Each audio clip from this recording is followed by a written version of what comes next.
امت کا روزہ 24 گھنٹے 24 گھنٹے 24 گھنٹے. جب ہمارے اوپر رمضان آیا 24 گھنٹے. پہلا روزہ، دوسرا روزہ.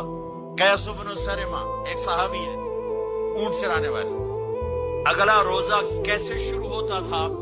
سورج ڈوبنے کے بعد آنکھ لگ گئی، روزہ شروع ہو گئی. روزہ شروع ہو گئی. جب تک جاگ رہے ہو کھاتے رہو، آنکھ لگی روزہ شروع ہو. یہ گھر آئے، کہنے لگے بیوی سے کوئی افطاری ہے؟ کہنے لگے ویلے بیٹھے ہیں، کیسا کوئی نہیں. پھر کہنے لگے تو اتنا تھک کے آیا ہے تو چلو میں تیرے لیے کچھ انتظام کر کے لاتی ہوں. اب یہ تھکے ہوئے آئے تھے، یہ لیٹے اور آنکھ لگ گئی، سورج ڈوب گیا. بیگم کو آنے میں دیر ہو گئی.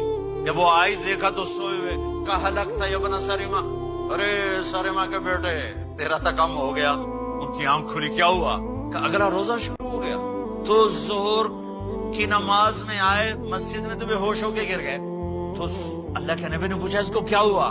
کہ یا رسول اللہ یہ سحری کے بغیر روزہ شروع کر دیا. تو میرے نبی کا دل ایک دم مٹھی میں آیا تو میرے اللہ نے قرآن اتارا. چل میرے حبیب، آپ کو رنجیدہ نہیں دیکھ سکتا، آپ کی امت کو اجازت ہے سحری تک کھاؤ.